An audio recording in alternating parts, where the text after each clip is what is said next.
Okay, we are back at the O2 Arena this weekend for Anthony Joshua versus Jermaine Franklin in the heavyweight division. It is the return of Anthony Joshua. It has been billed a new dawn, which would suggest we are now getting a new and improved version of Anthony Joshua, we hope. Obviously, it's his first fight since his second defeat to Alexander Usyk, and for Jermaine Franklin, it is his first fight since his quote-unquote loss to Dillian Whyte, even though thought he won the fight personally. Thought they robbed him on that one, but you know how judges would be. But yeah, an interesting fight, this one. I think people really are going to tune in for one reason, and just to see how Anthony Joshua is, irrespective of his losses or whatever. He's always going to be in a... for boxing fans, he'll always be... I want to say must-watch TV. Somebody who's exciting, a man who came into the heavyweight division and set it alight. And whilst people like to talk about Wilder Fury, let's not get twisted. Joshua was the one who kickstarted this whole heavyweight division, and he's still going strong. At this point in his career, he's lost 3 times, but I think sometimes fighters need that. They need their losses to, especially as heavyweights. Not many heavyweights have ever gone through their career. In fact, I can't remember any. Rocky Marciano maybe, but you might as well go back to when we've seen a undefeated heavyweight champion. It hasn't happened.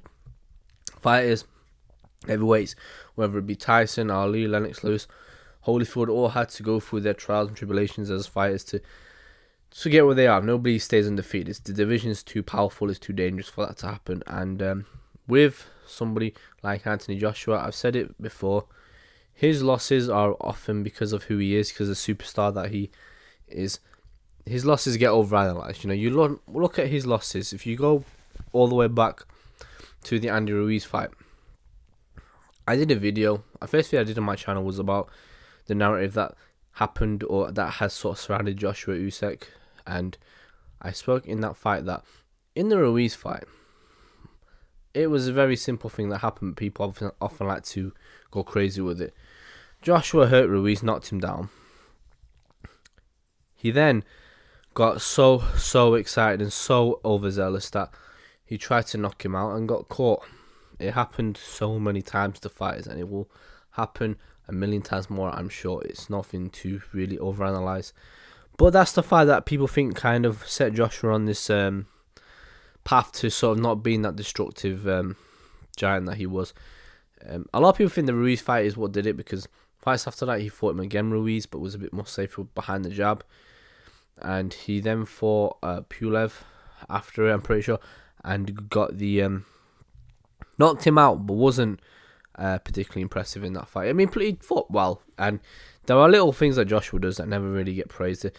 There's a lot of things in that fight, like some of the pull counters that he was pulling, and a lot of skills he showed in that fight, which impressed me. But as we all know, with Joshua, he's not perfect. There are certain things that he's always had that people always love to talk about. The fact that he's fundamentally not the cleanest boxer. He's not the quickest in terms of covering ground. I think when he lets his hands go, he's very, very explosive. But I just think it's sort of the problem. He doesn't really let his hands go nowadays.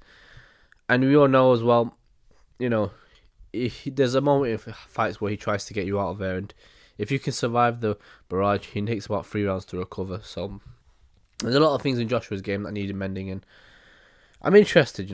He's now with Derek James, Anthony Joshua, who one thing that I've been calling for the heavyweight division, and in particular with some heavyweight fighters, is I personally have always had the theory that with the heavyweight division, if you ever had an Errol Spence type of fighter who just really digs the body and has the athleticism to pull it off and can get in and out of range relatively quick, I always thought that would be a problem for everybody.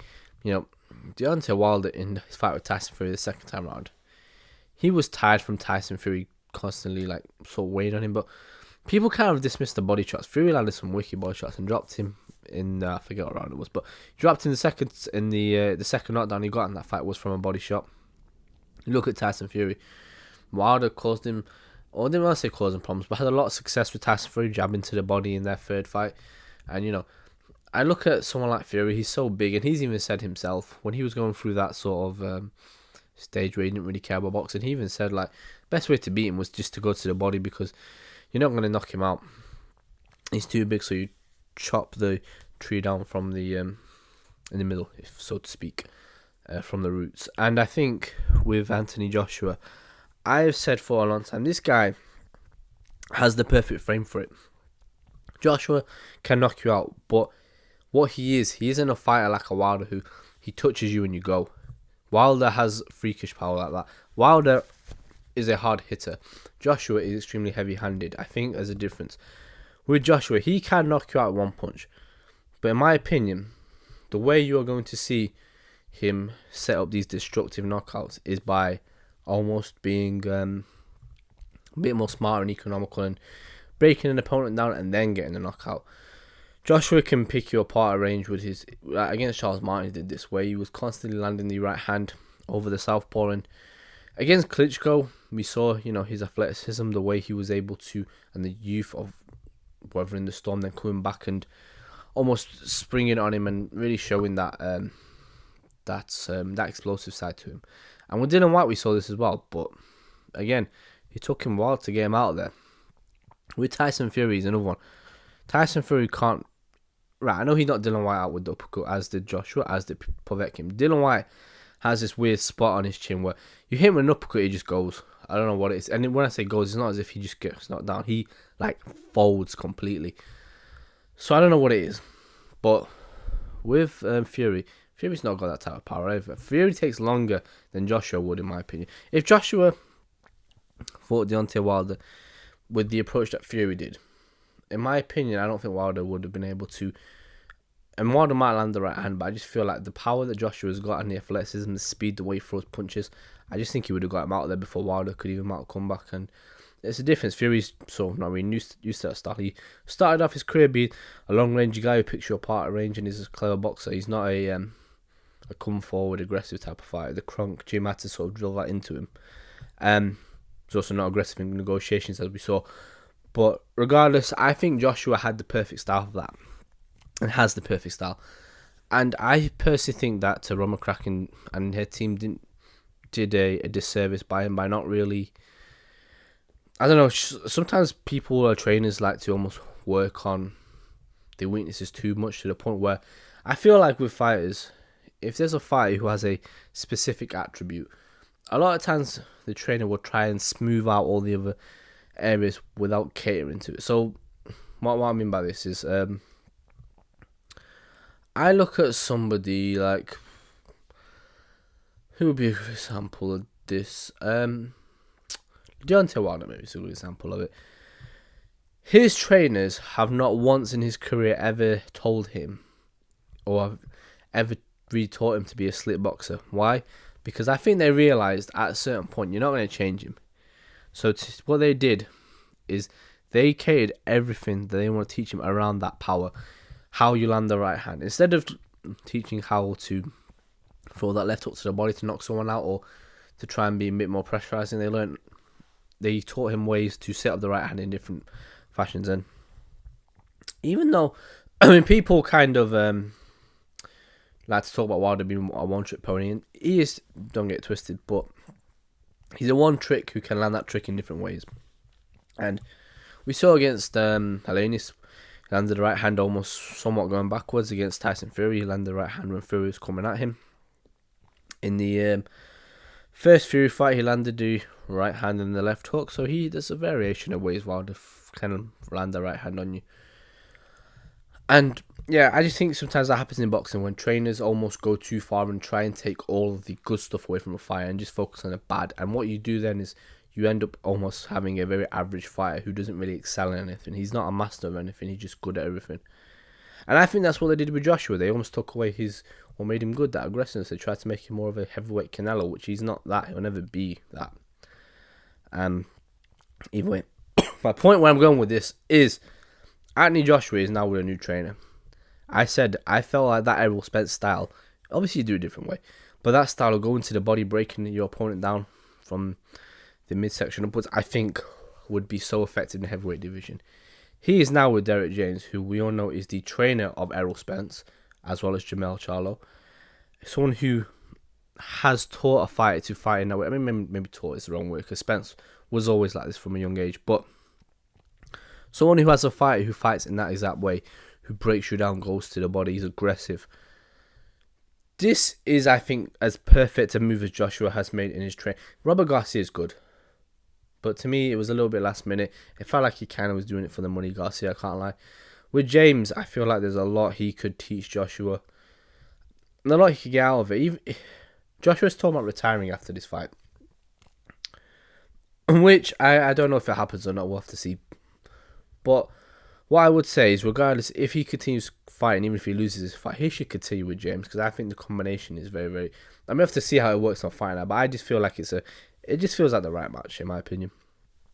And yeah, an interesting fight nonetheless, though. Obviously, for Joshua, his last few fights, he fought Usyk twice, beat Pulev, lost to Ruiz. Beat Ruiz, then lost to him. Beat Povetkin, then Parker, and Takam, and Klitschko. His record isn't as bad as what people make it out to be. He's beaten... Joshua's resume is just mean that is beating that elite guy, in my opinion.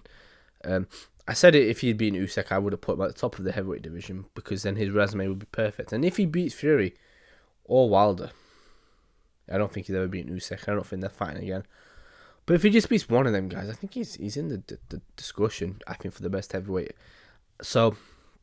yeah, but he's a long way off at the moment, because we need to see how he does against Jermaine Franklin first. And for Jermaine Franklin, like I said, his last fight, he fought Dylan White. Before that, fought Rodney Moore, Pavel Swart, Jerry Forrest. So no real names on there that really stand out to you. Decent record, to be fair to him. He's got 21 wins, 14 by KOs, and only one loss, which was that Buki one to Dylan White. So as someone who isn't to be slept on, very powerful guy. Maybe it's just a body type. Reminds me a lot of Big Baby Miller to a certain extent. I don't know why, but I just get the I don't know. I think there's a lot of fighters like him. Dylan White is sort of similar, but I think he's a bit better than most of those guys, even though I think he lost that fight to thingy. But yeah, he's just got that body type, a bit fat, but very, very powerful. 29 years old as well, so again, not to be taken lightly. And with Joshua, 33 years old, essentially in the prime of his career now, so good fight for both of these guys. So yeah, as always, I will break down what I think each fight needs to do, starting off with Jermaine Franklin. First thing you need to do, stay off of the ropes.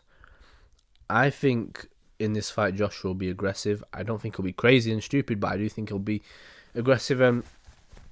One thing you can't do is let a guy like Joshua tee off on you and essentially beat you into submission. You need to be smart. I think if you can stay off the ropes, keep it at your range, keep it your distance, don't let yourself be backed up too easily. I don't think that's really what you want. And simultaneously, my second point is to hold your feet in the ring. What I mean by this is stand your ground. And that might sound crazy because of how Joshua is, but I do believe his best chance, I think, of knocking Joshua out in this one is timing him coming in. And I think your best chance of that isn't by going crazy going forward. It is by standing your ground. Joshua makes mistakes. We know this. He makes a mistake and then you pounce on it. And, you know, Joshua's been caught by the left hook a few times. Obviously, Dylan White was timed him very early in his career. I think, was it the left hook or the right? I can't remember what Ruiz caught him with. It was something like that. But Ruiz did it. Usyk caught him a few times in their fight, wobbled him when he was off balance. Again, he kind of gets hurt, Joshua, when he's off balance. So I think if you could time him coming in and hold your feet, I think is very, very important. And my final point for Franklin would be to not stay back. And I actually think I said to hold your ground. People might think that just means sort of staying there, not removing, but also pressurize him in a way. Now, I don't mean going forward and going crazy, because Joshua will then land something big on you. But what I mean by this is make Joshua uncomfortable. So when he gets uncomfortable, that's when he makes mistakes, Joshua. And I think that is where you will find the shots. I think if you can time him coming in, but be smart. He misses a punch, you land two, and then you stay back. Lands another punch. Maybe he lands a right hand to the body.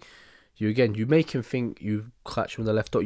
You make him think about what he's doing in that, and let him know that it's not going to be an easy night. And I think you do that, I think you have a good chance of success, because I do think that with Joshua, he has a lot of deficiencies, as we know, and I think this is going to be one where, he's going to have to be man his P's and Q's. I don't think it's going to be a walkover. Well, you'll see my prediction actually, but I don't think it's going to be a complete, like, he gets in there and knocks him out one round easy, unless he catches him with like an incredible shot or anything. But I think for Franklin, it's going to be a one way. I think Franklin's going to have to dig in, and I think he'll try and make it difficult. But you'll see what I think in the prediction video. But in my prediction, at the end of the video with my prediction. But yeah, like I said, my 3 points though, I think stay off the ropes, pressurize Anthony Joshua, and hold your feet in the center ring. Do not to let him back you up and bully you in there, as Leon Edwards' coach once said. So, going on to the former heavyweight champion in Anthony Joshua. First point. Pushing Franklin back, I think it's going to be big. I think Joshua does his best work when he pushes opponents back when they're up against the ropes, when he's the aggressor. Naturally, I think you can load your combinations a lot easier when he's against the ropes. He's like, can't go anywhere. He's not got great movement, Franklin. So, I think you can, I think being the aggressor, showing that you're out for blood, and I think, to me, that would be the correct thing, I think, for the first point. My second point is to break him down. Now, I don't think Joshua has this thing of trying to knock people out with one shot and then going crazy. Once he's hurt him a little bit, he goes crazy trying to get them out of there. That's how he gasses out. To me, you break him down to the body, you slowly build it up, and then once it gets to a point where he's a little bit fragile, then you can start slowly stepping on the gas. But you don't want to just blow everything in there, because that's where you eventually get finished. And I think for Joshua, you slowly dig the body, round 1, round 2, and then eventually you kind of find your mark. And I think that's what would be the more appropriate approach here for Anthony Joshua. And then my third point for Joshua in this one. This is it sort of lies with what I said about breaking him down, but stay patient, don't rush anything. I think when Joshua has you hurt, because of who he is, he tries to get you out of it too quick, and I think that's where I said, if you break him down, the knockout will come. I do believe so. I think Joshua's the better fighter out of the two. I think he's got more skills. I think he's more powerful, but I think you've got to be smarter and not try and rush to knockout or try and just try and force everything. I think if you stay patient in there, you slowly break him up.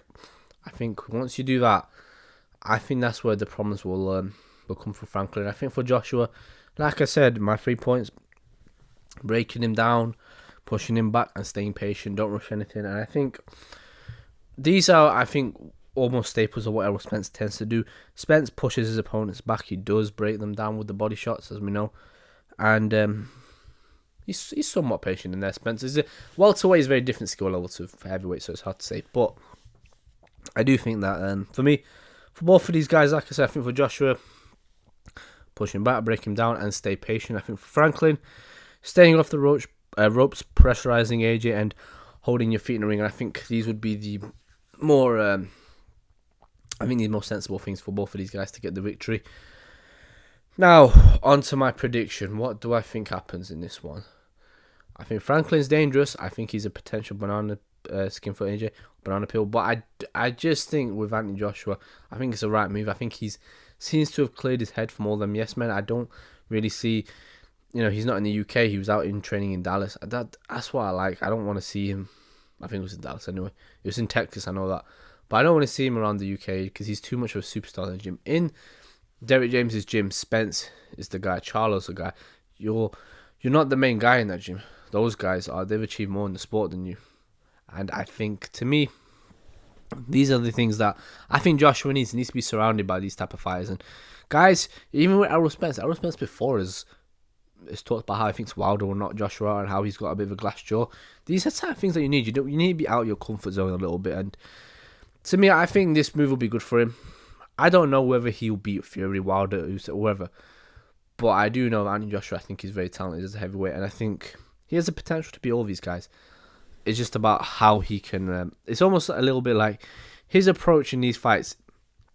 It's not as if he fought, I think, to the maximum and he just came up short. In the second fight, it was a bit better, but with Usyk, he fought like a completely different fighter. He let the small man bully him when this guy is massive. I don't think there's a fighter in this heavyweight division who can bully Anthony Joshua. He's too big. I don't think Fury could do it. So I think because of that, I just hope Joshua comes out on his fight. A lot of people feel like he doesn't just need to win, but he needs to make a statement, and I sort of agree. But I think you also, again, be smart and don't be pressurizing to get in the finish. But my prediction, I think Anthony Joshua knocks out Jermaine Franklin in 3 to 4 rounds. I personally think he'll do what I say. I think he will go to the body. I don't think he'll dig it, but I do think he'll go there more than he usually does. And I can just see him going, and eventually he'll catch Franklin with a big shot upstairs. He'll throw like a little bit. I remember when he caught Dominic Brazil in a similar sort of way, where he'll almost throw like a flicker jab and then catch the right hand, and I can just see him laying Franklin out cold. And I'd hope that this is now the start of a new dawn, as it says, for Anthony Joshua. And to talk about the Fury fight still, I'd rather see him, if he wins this fight, I'd rather let him have one more. But I won't complain either way. But yeah, just my thoughts on Joshua Franklin. I'll do a review afterwards. And yeah, until next time.